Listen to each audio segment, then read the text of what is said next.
So how many of you have thought that when you get there, some big there off in the future, your life will be made? But along the way, a calamity comes up and the there just disappears. Show of hands. Me too.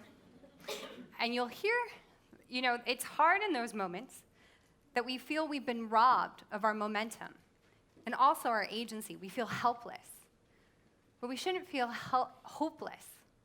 It's in our power and in the power of our story and our narrative to create an ending that's much better than we ever imagined. I'm here to tell you that story, but first, the story about why I love stories.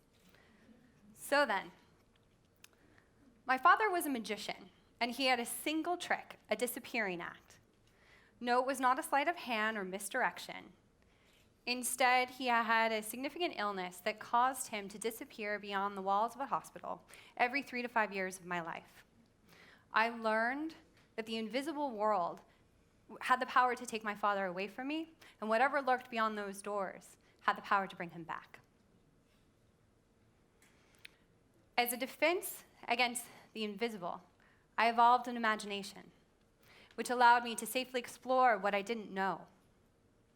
And I fell in love with stories. Whether it was Jules Verne or The Jungle Book, they took us to places unknown, and it made the invisible less scary. So my father's magic tricks continued, as did my love of story.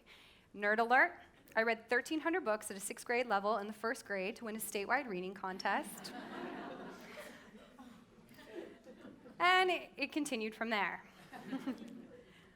Unfortunately, my father couldn't pull off his final magic trick and ultimately lost his life to cancer, undetectable, invisible, even by the most magical of doctors, nurses, and scientists. I wear his watch to remind me of his unfailing perseverance and optimism in the face of challenges. Accordingly, I turned my back on the invisible and imagination. I sought solace in the practical. As you saw, I was an English and economics major, and so I thought, business, yeah! So stories turned into sheets, spreadsheets, balance sheets, hotel sheets, as I audited failed tech companies, flew across the world as a consultant, and may have done some work for Big Tobacco. Sorry.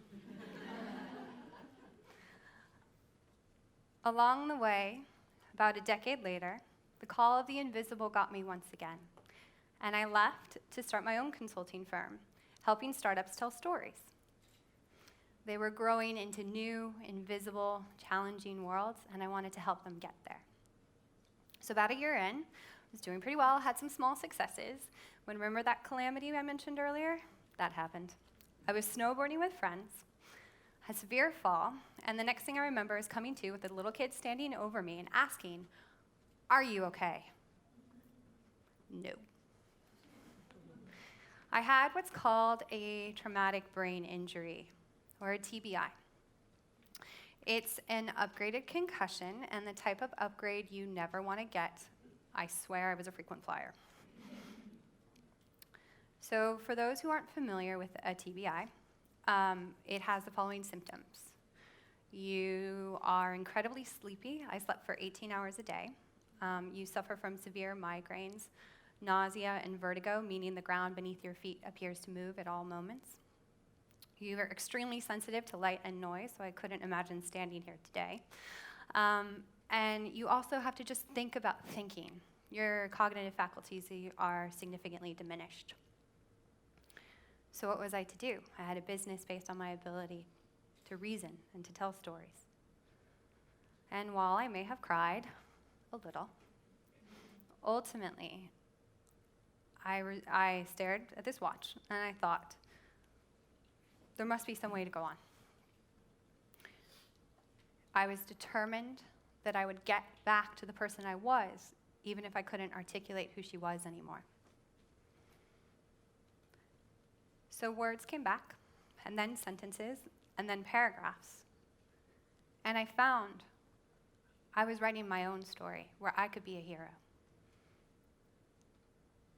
And in that, I found my calling, which is to tell stories that help us feel more accepted, more secured, more connected in the face of challenges and things we do not know. So here's how you become the hero of your story. First, we have to honor our challenges. Heroes don't get to sit home in front of the fire. That doesn't make a hero. You have to actually go out and test your limits and test yourself. For me, one of the first things I did was try to go to a dinner party. About a half hour in, just the din and the noise and the clinking of platters overwhelmed me, and I had to excuse myself. But it wasn't the first time I tried, and it wasn't the last, and I kept going. Heroes are proved by embracing their challenge, by honoring their challenges.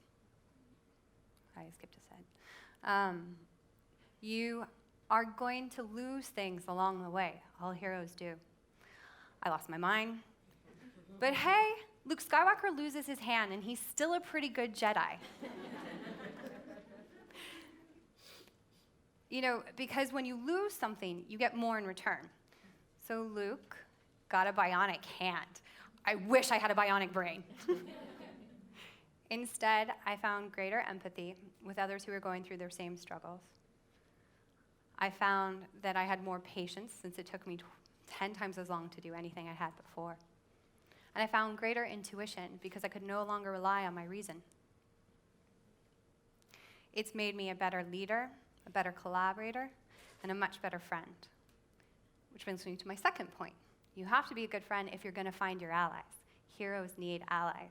Because a hero who travels alone, as I like to say, is just a mercenary. No one wants to be a mercenary. They're just out for themselves. Heroes are out for everybody else. So my first ally was simply the man who ran the coffee shop down the street. I walked 4 blocks to see him every day, and he'd ask me, "How are you?" Just that simple question was a measurement of my improvement. Was I able to answer him back? Did I really feel better? Could I manage the din and the noise of a buzzing coffee shop? He was the first. There were many others.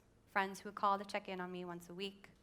Those who recommended habit and meditation and helped me practice to reduce my cognitive deficit. Acupuncturists who worked miracles. And just friends who were comfortable sitting alone with me in silence, because that's all I could manage. It's hard sometimes to be a hero, to wander in the invisible and the unknown.